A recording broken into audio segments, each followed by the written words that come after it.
GettingPositiveKarmaNow.com presents Bhagavad Gita for All, a lecture series by Nalanda Narula, recorded in front of a live audience. Om Namo Bhagavate Vasudevaya. Om Namo Bhagavate Vasudevaya. Om Namo Bhagavate Vasudevaya.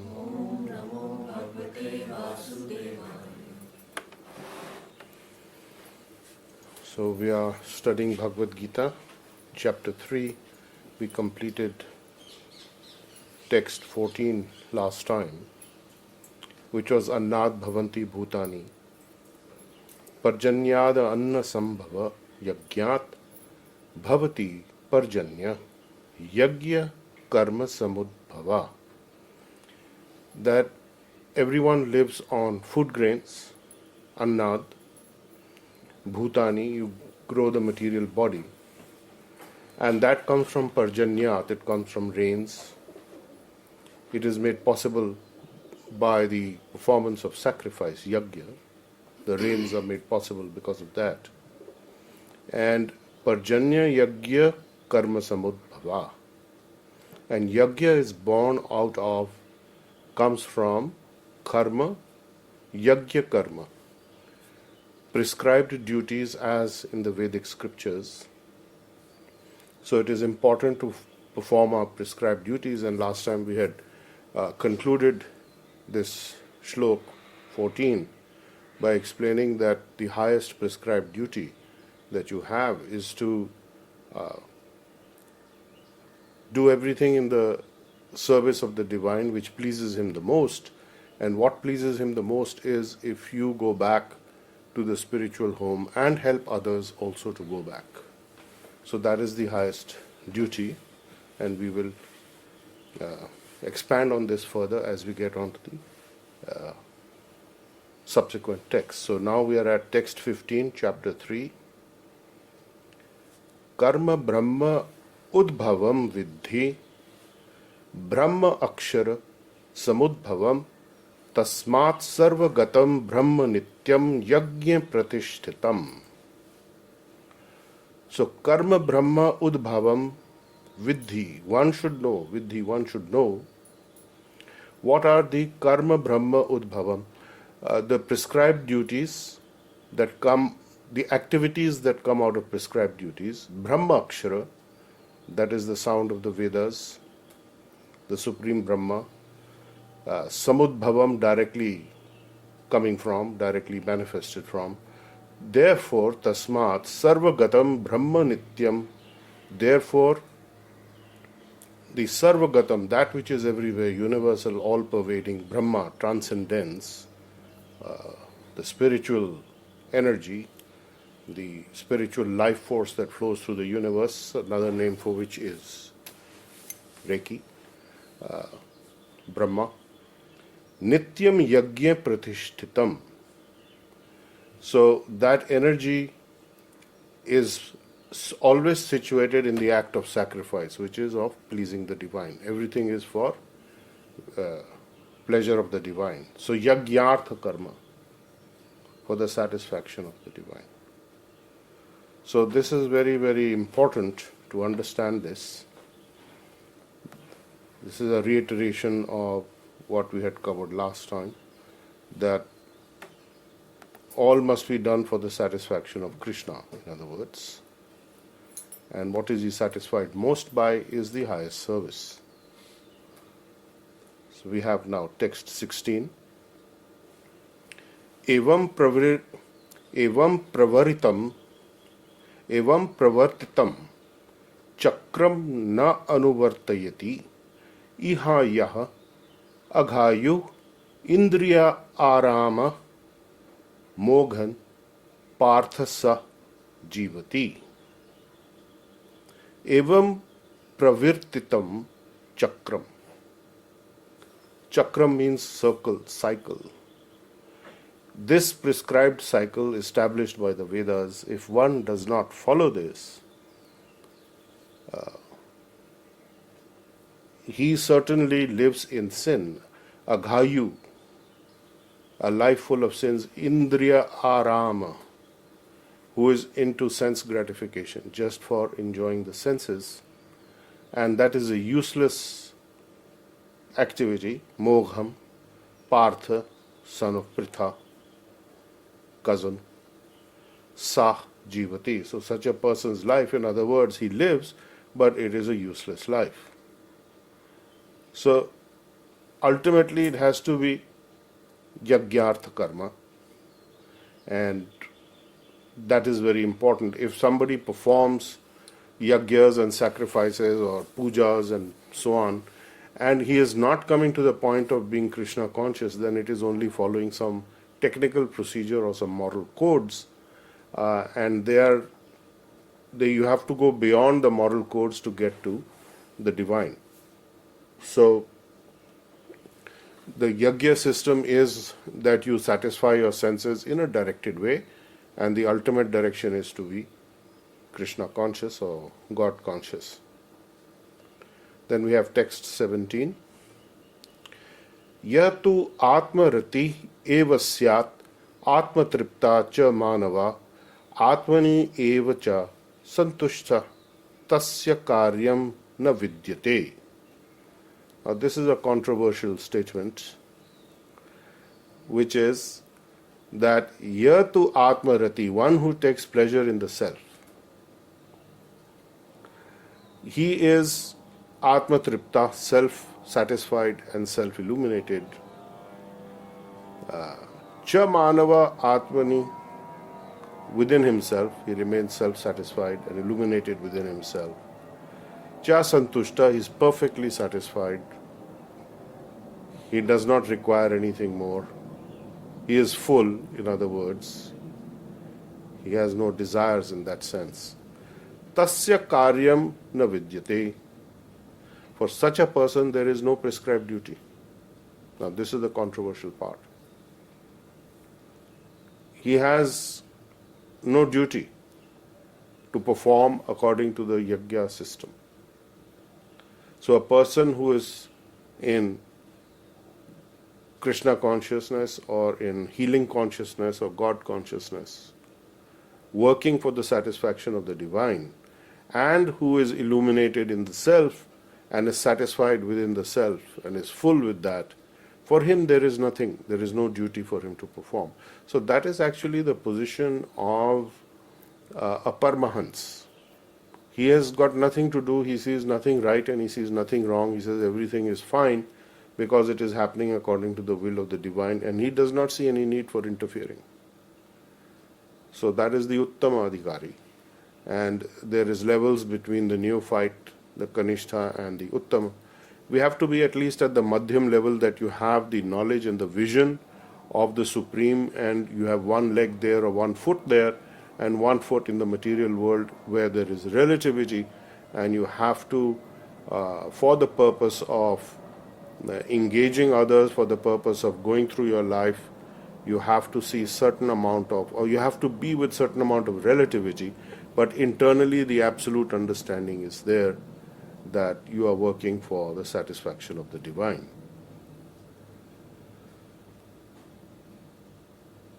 We have then text 18.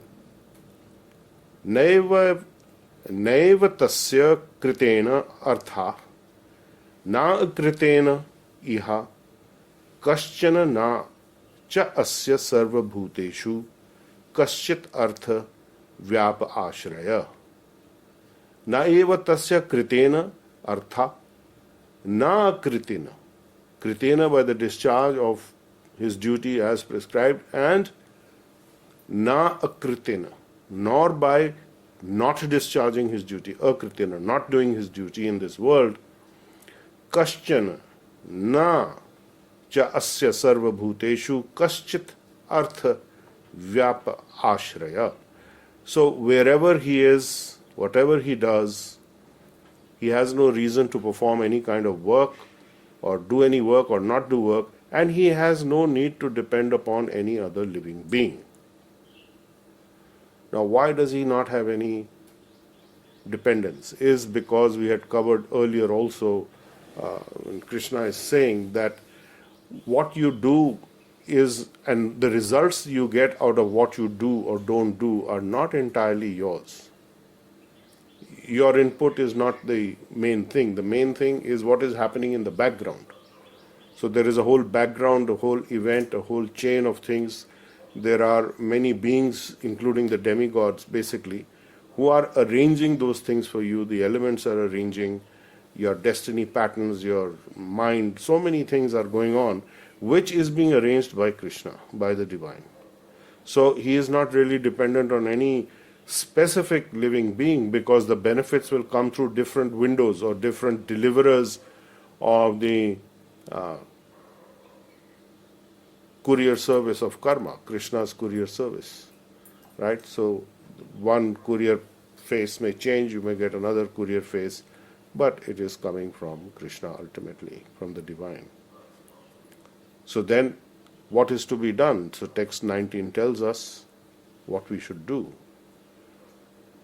Tasmat asakta satatam karyam karma samachara asakta hi acharan karma param apnoti purusha.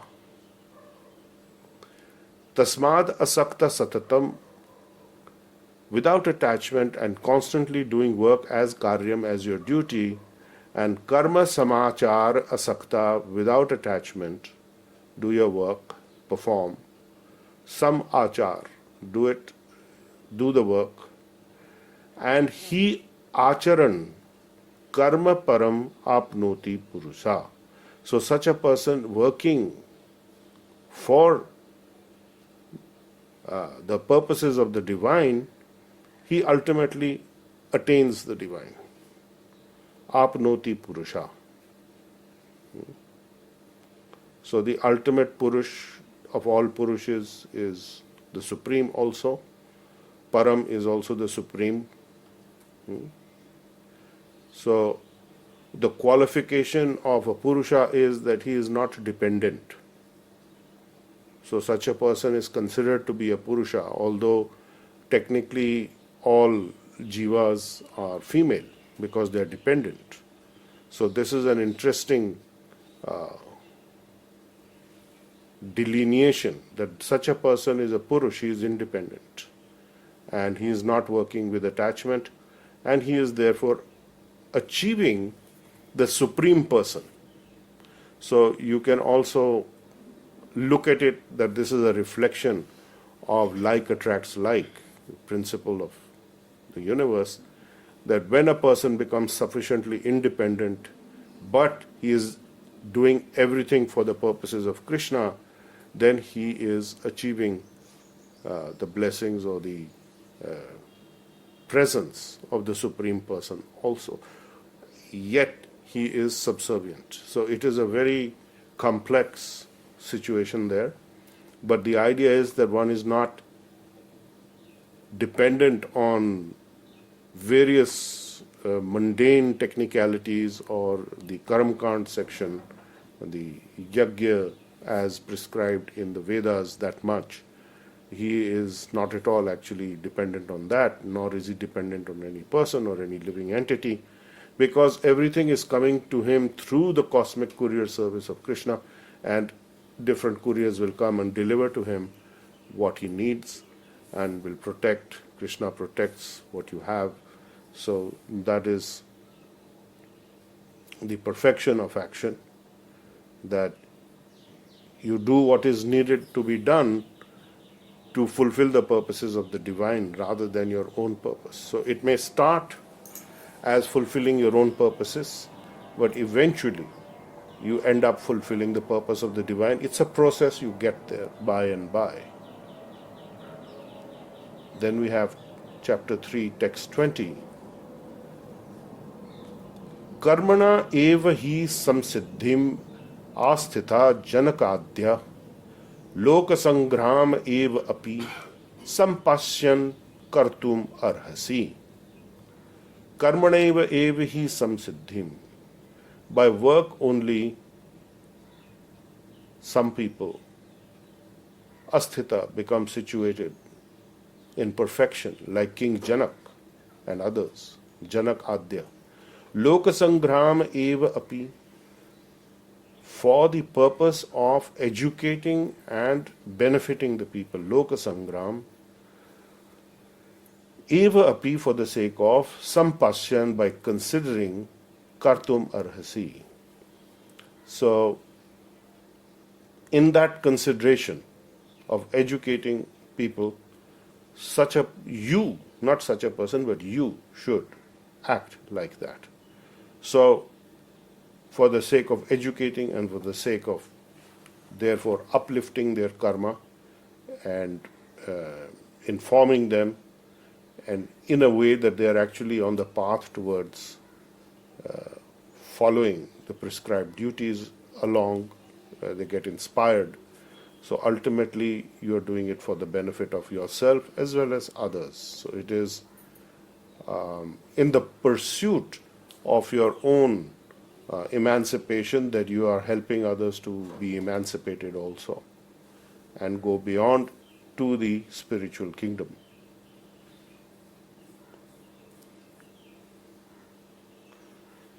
So, text 21, and we will conclude here today, and then we will discuss this. Yad yad acharati shreshtha tat tat eva itara jana sa yat pramanam kurute loka tat anuvartate.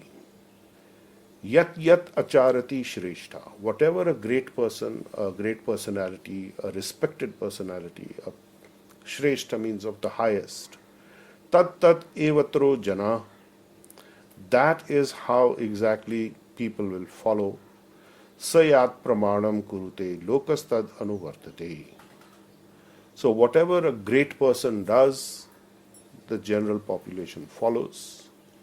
And whatever standards, whatever thing he does, then people follow that standard. So it depends who you consider great, what are the qualifications of greatness. So that is to be considered. So we will conclude at text 22, chapter 3 here, and next time we will carry this discussion forward. And I just want to go back to the point of the service to Krishna. There are three ways that you can actually engage in the service of Krishna. One is by Karma Yoga, the other is by Jnana Yoga, and there is Bhakti Yoga. Now, Karma Yoga means all your actions must be perfect. So, a person who is sinless in action, perfection of action, like Lord Brahma, is that kind of a entity. And then you have people who are Jnanis, knowledgeable, but they come to the point of Krishna consciousness. Or then there are the people who are engaged in devotional service. So devotional service consists of 9 different processes.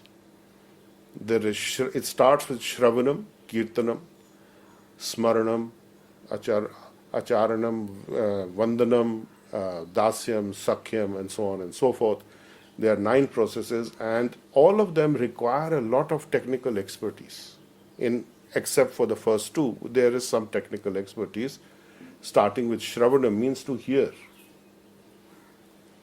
Shravanam, Kirtanam, to repeat, to sing the glories of the divine, or to engage in talks about the divine. That is also Kirtan. It doesn't have to be song and verse. So, Shravanam, Kirtanam, it is said also, Shravanam, Kirtanam, you do Shravan, you hear, you do Kirtan, and then Vishnu Smaranam, that your mind goes immediately to meditate on Vishnu or Krishna. Padasevanam, serving, connected to the lotus feet of the divine. Archanam, offer arti and so on, devotional service. Prayers, Vandanam. Sakhyam, Dasyam, friend and servant mode of engaging with Krishna. And then finally, Atma Nivedanam. As healers, to us, Atma Nivedanam is the most important. Atma Nivedanam means to give yourself, do everything for the pleasure of the divine, for the satisfaction of the divine. So if you can't hear properly, you can't do kirtan, you can't do nothing. If you are just sending healing to everything for the purpose of getting rid of binding consequence karma. That is Atma Nivedanam. You are actually engaging in doing everything for the divine. That is the bottom line. So you don't have to do all the 9. There are different people who did different processes, like Hanuman was the best servant, Vibhishan did the best worship of Ram, and so on. So there are many examples. And one very famous example we have of Atma Nivedanam is the demon king, Bali Maharaj. So we are all descended from demoniac lines, so because we are behaving in such ways. So even he got emancipation just by doing everything for Krishna. So he said, yes, take my head, take everything. My body is there. I'm using my body in your service. Whatever you want me to do, I will do as you say. So as healers, if you are engaged in channeling this Brahma energy, the life force energy, the spiritual energy to everything that you do, your activities gradually become purified. So it is not to say that, everything suddenly you will become free of all reactions. No. Consequences are there, but binding consequences ultimately will not be there.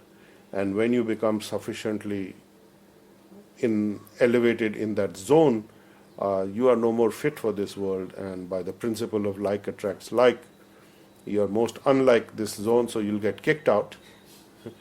You'll go back to the spiritual world, and you will associate with the divine. So here we conclude to text 21, chapter 3. And if there are any questions, I shall be happy to take them. You said Karma Yoga, Yes. Bhakti Yoga, and Gyan Yoga. Jnana Yoga. So Brahma is how? Brahma is a post offered to any soul, jiva, who has lived 100 lifetimes sinlessly. He has performed all his duties properly. And if he accepts the post of Brahma, then he is appointed to the post of Brahma. When he doesn't accept the post of Brahma, then Vishnu expands himself into Brahma. So he's linked more to Karma Yoga. Well, to all, but ultimately Karma Yoga means ultimately it's all in action, because the transcendental energy in action is what makes things happen. If there is no movement, if there is no karma, there is nothing happening. So action is the most important thing, because that is what affects your life the most at every level. So ultimately it is your actions.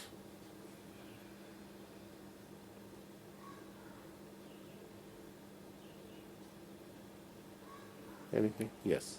Bhavani has a question. Yes, of course. Yes, please ask. Yes, Bhavani, please ask. Can't hear you. There's no sound.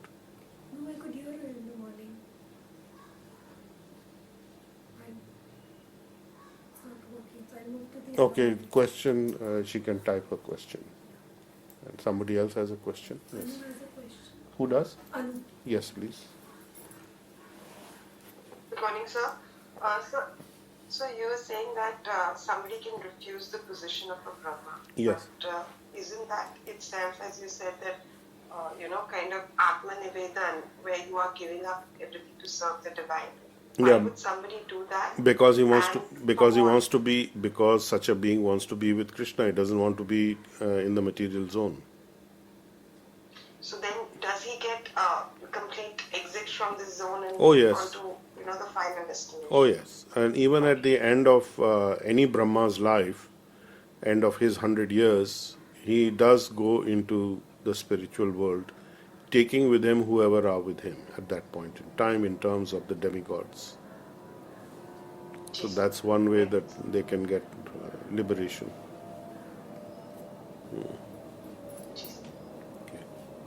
Bhairavi also has a Yes, Jagjit. So, Master, what we discussed here today, most of it, is that the correct understanding of surrendered action then? kindly define what you mean, but what we discussed the other Like day is. everything that you do, you dedicate it to the divine. Or Yes, how do you dedicate it? Question is, how do you dedicate everything you do to the divine? Is by offering the energies of the divine to all that you do and doing everything for his satisfaction. The bottom line is that you are getting rid of binding consequence karma, which is his greatest desire, really. If we can say that he has a desire, because he is waiting, he is keen that people should come back to him, the souls who have gone a little off their natural path, because they are not in their natural condition. It's an unnatural state. It's a deranged state. So, like, he wants everybody not to be deranged, but he says that if you want to be deranged, okay, what can I do? Do it. I won't force you. It has to be your choice. So once you want to enjoy, you want to experiment, you want to explore, you do all those things, and when you are ready to come home, I am there for you. I will help you to go home very fast. So this is the way, because if you look at all the technical procedures, nobody on earth can do them. It's not generally available. And you are going to make mistakes, you are going to make failings, and even let's say the Archanam, Vandanam, all that process is there. There are always defects. Now, just by saying, okay, I'll do this any which way and the defects are healed, it doesn't really get you the result that you're looking for.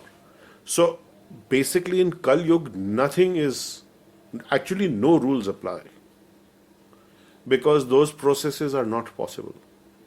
The only thing is connecting with the energy, and you can do either by chanting Shravanam, Kirtanam. That is the Harinam, the Mahamantra Jap. These are the first two things listed. So that's the most easily doable by everybody. There's no special skill set. It's just you can rotate this mantra in your mind also. You can hear it. Your body's vibrations will receive it even if you can't hear. Your energy field chakras will receive it. So it's going to liberate you. So it's a universal force of great potency to liberate you, a spiritual universal force. And as I had mentioned many times, there are countless divine spiritual energies. And the life force energy, the Brahma energy is one of them, the Mahamantra sound aspect is another one of them. Reiki is another one of them, the KQ force is another one of them. So if you combine these, if you just radiate the healing energy of the KQ force to everything that you do, you are getting into the Atma Nivedana. I am doing everything for Krishna. Even if it's wrong, even if it's right, I don't know what's right and wrong, I am deranged. But that doesn't absolve you from getting the consequences. If you do some deranged thing, you will get some result. Yes. The healing will save you to a certain point, but then if you need a good whack, you'll get one, if there's no other way. So if you're not listening, then you go through the whole process of, being pressurized. So that's the way this will work out. So it's not to say that this is now a blank check, you can do anything and get away with it. You can't. There's no such thing. So gradually you will, if you are getting to the point of balance, you will not do unbalanced things. So you come to that Atma Santushti. You become Dhir, steady. Atma Ram, satisfied in the self. That's how it takes place. So once you're satisfied in the self, you become very sober, you become unswayed that much by what's happening around you. By people, by events. This morning I got a SMS from one of our healers saying that they're very disturbed because at work they are being not given the position that they should be given because of even their technical position. They're not accorded that courtesy. and there is some long political history behind it, probably. And so she's asking, how should I deal with this? I mean, how is this healing? How should I take it? So I had a very thought about it, and I said it's a very simple thing, that you grow and become strong through adversity, or the adversity will lay you out flat. And it depends on what is your approach. Accordingly, you will get the result. So, if adversity makes you stronger, it makes you more undefeatable, it gives you more strength, that's one way. Or adversity means that I am going to be weak and I am going to be defeated by adversity. So, the choice is not in what happens, the choice is how I approach what happens. So that is how, through all situations and circumstances, healers, if you get adversity, you deal with it. Get help, do whatever is needed to help yourself. And these are all coming from previous activities which are sanctioned, that okay, you are going to get these results. Krishna has made this arrangement, and that arrangement is in place which is working to deliver to you. So there is a huge machinery that is working. So there are options. Like if you are doing healing, okay, the machinery will change the end product that's going to be delivered to you. Not always as you think, because we don't know what was the end product that was going to come to us. It could, and the understanding always is that we know that it is going to be much worse than what we are getting now. And that is something that you can verify by experience to quite some extent. But then we tend to forget about that. We tend to lose track of it. But yes, that is how you work. Anyone else? Yes. Yes, Bharvi has a question. Okay. Yes, Bharvi.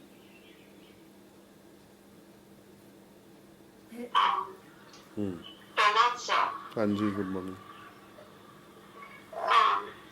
Sir, what it means to be deranged, in a way, is it like being imbalanced? Yes. Deranged means imbalanced. Okay. And so the healing puts us in a balanced state, and then we can live a proper life. You can live a proper life even if you are deranged. If you are doing the healing and you are following instructions to the best that you can, you may be deranged, but you are following. So that's a proper life. If you are doing the healing, you are getting rid of all the derangement eventually, if you stay with it. So that yeah. Everybody is sick. This is a big nursing home. Everyone is sick. The doctors are a little less sick. Okay? That's a little less deranged. So one more thing. Yeah. What it means to take pleasure in the self. Be satisfied in the self. That you are satisfied when you are connecting with the healing energy, the joy that you feel, that is the satisfaction we are talking about. We have told you so many times, when you are doing the healing, you can do it when your mind or consciousness is not connected to it. You will feel different, and when you are focusing on the flow of the energy, it's a different feeling. So that is Atma Nivedanam, Atma Santushti, everything is there. So that's how you get it. So it's doing healing is basically connecting with the self. Yes, when you do the healing and your mind is connecting to the flow of the energy, that is Atmaram. Wow, this is nice. Yes. We've been telling you for years. Why haven't you been doing it? Do it now. Yeah, do it now. Yes. Thank you, sir. Thank you so Okay. much. So Nidhi Mehta has a question. Yes. Yes, Nidhi.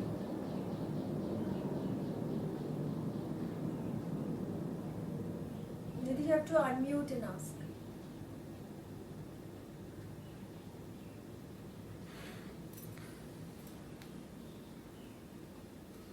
Nidhi, you're still muted from your end. Why doesn't she type the question? Ask her to type. Am I Okay. audible? Yes, now you are.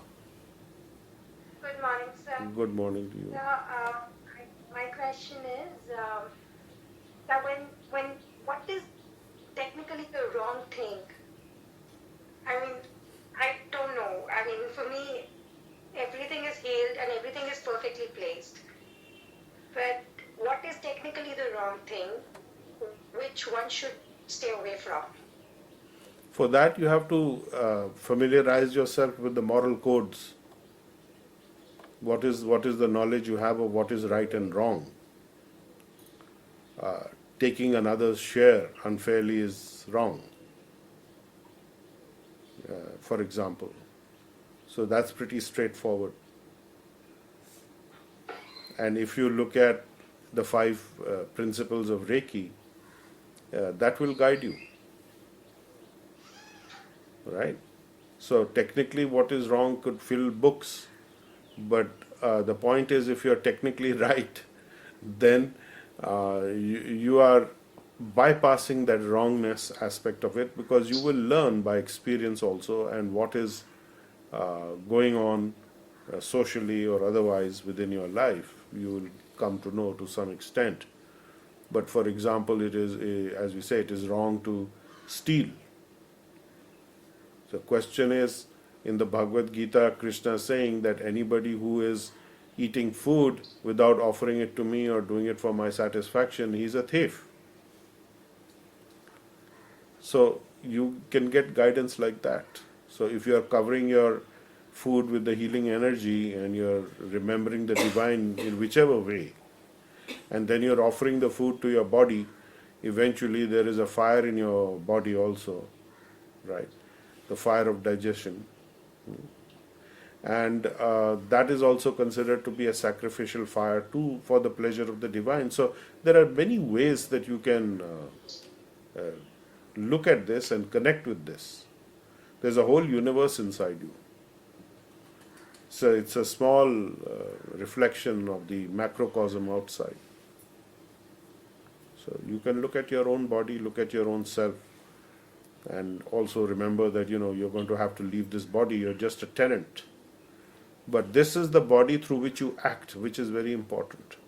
And you can't act without this body to liberate yourself or to achieve anything, in fact. So that is stated today in the shlokas we covered, that action is coming out of the body. The body is coming out of food grains, which is coming out of rainfall, which rainfall is coming out of sacrifice to the divine. And incidentally, I think we need to reactivate the healing programs for the rainfall in India, because I think they're mentioning that this year also may not be so good rain. So we should send healing. And if you're in some other country and there is a problem with either too much or too little rain, look into the monsoon page, or I think it's the monsoon page.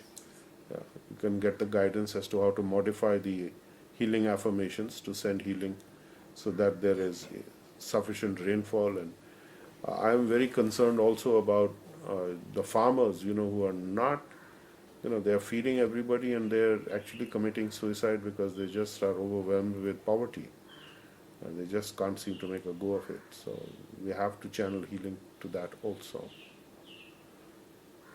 Okay. Last question. Thank you, Master. Okay. Thank you, Master. So Bhavani wrote that she should be able to come. Yes, Bhavani, Robin. Good morning, sir. Good morning.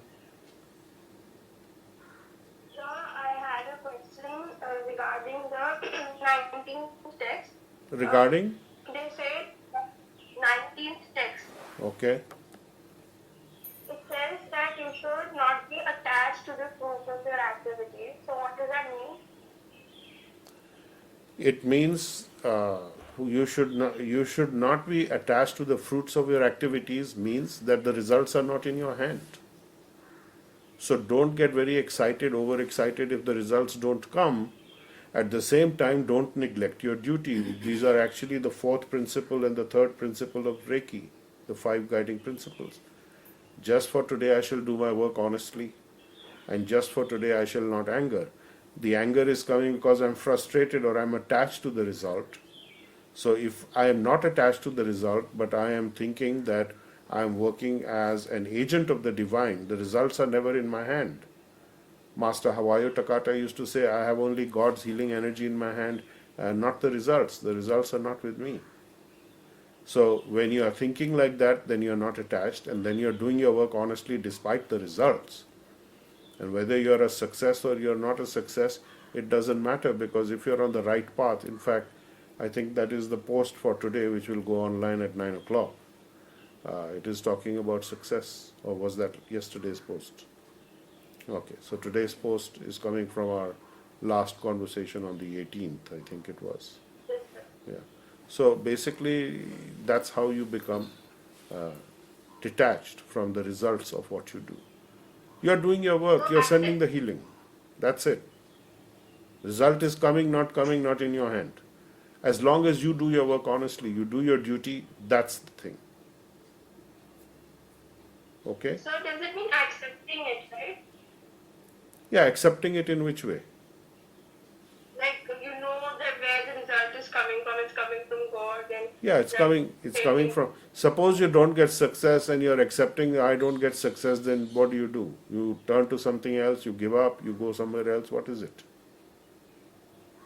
How persistent are you? That's the thing. I do. I do everything I can. Yes. I try all the ways I can that. But Yeah. then if it doesn't happen, then Yeah, give me I try not to. sure, but give me an example. I want to understand what's in your mind when you say that. It could be different Meaning? than. Give me an example of this. That where you are. Okay, like Yes. That where you are doing something, the result is not coming, and you're accepting. What is that? Give me an example.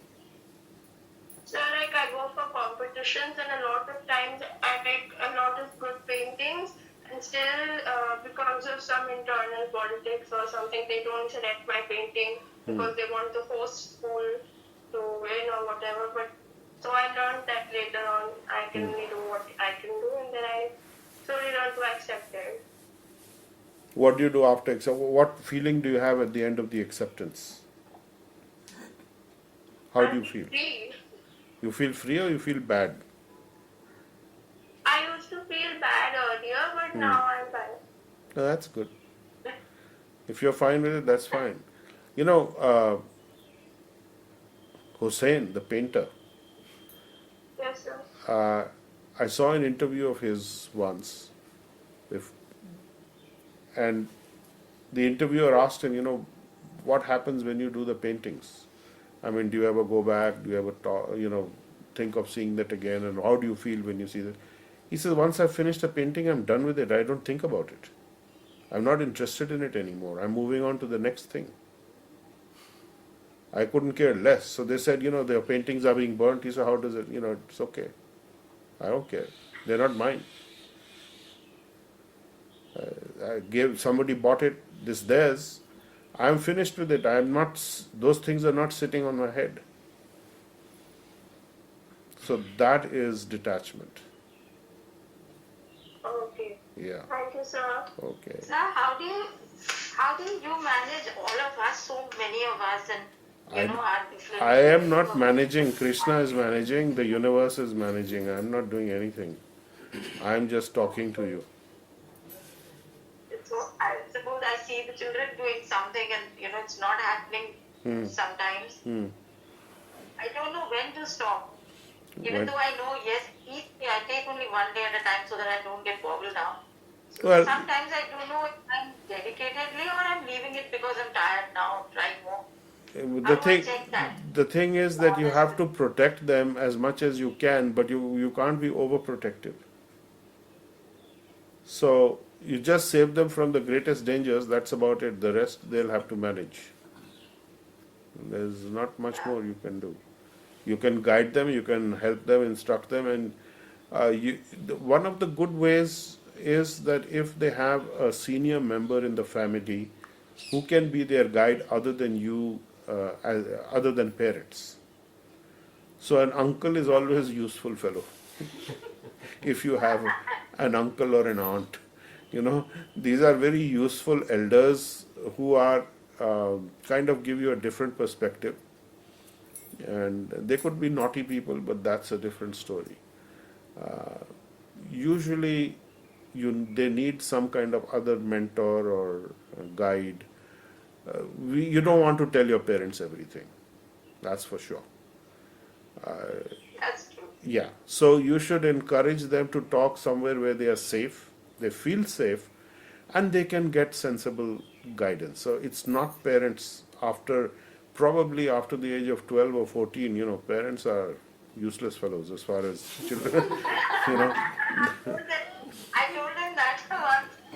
I think I put aunt to some of my nephews and nieces who they do come, as you say this now. Yeah, They yeah. do come and talk to me a lot. Yeah. So you should find a godfather and a godmother. That's the whole point of godfathers and godmothers, that they're almost in a parental position, but they're at a distant perspective. They have a perspective which is removed from the emotional hype that a parent has towards, this is my egg, this is my grown-up egg. I must coddle it. I've been successful with Darky. Good. Darky goes to you now. Well, Now yes, I have you can. sent Yes, me to someone. yes, you can get guidance from different people, and that's why we encourage that healers should, get into the bond with each other, with the people that they feel compatible with, and have a community, because that community is very, very important for helping you to express your creativity in different ways. So these two go together. So the expression and expansion of creativity comes through community only. Okay, all right. So then Thank you so much. More questions? two Okay. more hands raised. One is Bhairavi, one is Anita. Okay, quickly then. Go ahead. Yes, Anita, please ask. Good morning, sir. Good morning. Sir, I was listening to the conversation right now, and sometimes when I appear for interviews, I'm left with that feeling that it was not, I didn't get my due. So does that mean that I have yet to attain that level of detachment? Because I really am not detached to the results. Well, you are admitting you're not detached, so that's okay. Let's understand one thing very clearly, that we are doing things for results, but we should not be attached to it, is the point. What does it mean to be attached to the result? Means that I am going to have a proprietary interest in a way that is going to backfire on me. What that means is that I am wanting to be the absolute controller here. And I am saying that this is what I deserve, this is what should have happened. But actually you're getting what you deserve, and if you're a healer, you're getting much more than what you deserve. So clearly you have to recalibrate your approach, because you are only getting according to what you deserve plus plus plus as a healer. So if you think that you've not got what you worked for, understand also that the results are not entirely dependent on how you do at that point in time, although it may seem so in either direction. And you will get the results according to the dispensation of combination of your karma, your healing, and Krishna's sanction ultimately. So it's there, it's not there. So you should be detached. The results are not in your hand. You can only do your work honestly. That is the main thing. If you didn't do well enough in the interview, there could be many reasons. You should always go back and see who are the successful candidates. What did they do? What did they do that I didn't? That is one question that people forget to ask. The successful person, what is he doing? And what is it that I am not doing in relation to what that person is doing? That will tell you exactly what you need to do. And this is something so simple, so easy, and the facile answer I get from everyone, I'm doing everything. No, you're not. So don't think that, the chap next door has got some special political pull. He's doing something right. He's got something going. It may be that he has some political pull, but if he doesn't have the performance, he won't last out.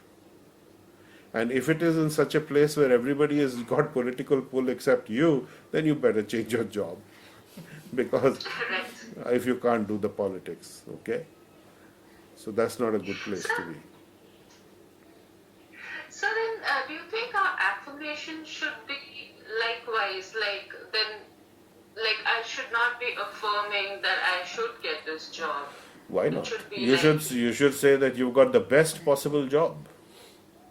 Why limit it to this Right. job? Make it always the best possible job where you are happy and content, working well with your peers, your juniors, your superiors, and everybody is appreciating and appreciative and acknowledging your contribution, and you are similarly doing that. Because remember one thing, that as you would like to be treated, others will also like to be treated. So if you treat them with respect and kindness, even if 10 times out of 11 you don't get it back, the 11th time you will get a response, and that will slowly enlarge. So if you're kind to people, if you're nice to people, you don't lose anything. If you're snarky, then you will get that back also. Like attracts like. What you throw out comes back like a boomerang. Okay, right? Right. That's it. Thank you so much, sir. Okay, fine. Bhairavi's last question for today.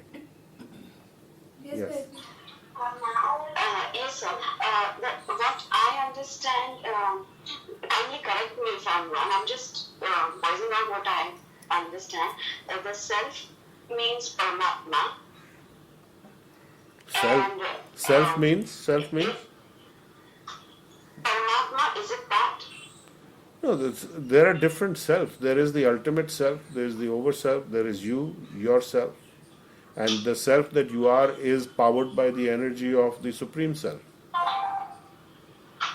So, when we say myself, is what? It depends in what context. Where is the myself? In reference to what? We say I'm grateful to myself for being here. Yeah, I'm grateful So to that is that. Yeah, I'm grateful to the spiritual self. That is the self we are talking about. Yes. So that we can term as Paramatma? No, Paramatma is above the self. Param Atma. There is Atma and then there is Param Atma. You are not Paramatma. You are not Paramatma. You are Atma. Yeah. But Yes. so you are grateful to the Atma, the soul part, who is powered by the super soul, by the Paramatma. Okay. Yeah. So that is the super self. It is not you. It is above yourself. That is not myself. You are living at the crown chakra, and the Paramatma is 2 chakras above that. Okay. Because there is you, then there is the spiritual master, and then there is the divine. That's the sequence. There's 3 layers. Okay. So when we say realizing Krishna is realizing self, so what does that mean? No. What is the statement? I had read about that, being Krishna conscious is, Yes. you can say it is being self-realized, self-conscious, and it is equivalent to realizing a Krishna is equivalent to realizing self, some sort of that. Some sort of. So I could not quite get it. No, So I'm not being able to explain it. Are you talking about a particular shlok? No, it is not about a shlok. It is about what I have read in Prabhupada's book. Okay, what have you read? Not from today. What, From today's thing. what exactly is your doubt? So I'm just trying to understand these different kind of self. No. There's no different selves. There's no different self. Are you asking about Krishna consciousness or are you asking about self? There are 2 different issues here. The self. I'm asking about self.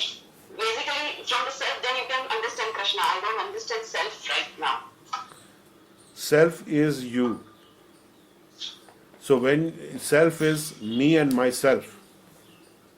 Okay? I am me, who I identify myself to be, and myself is what is sitting inside me, which is running this body. Okay? That's it. That's yourself. But the self has a spiritual aspect. When you are connecting with that aspect, then you are spiritually awakened. You are spiritually conscious.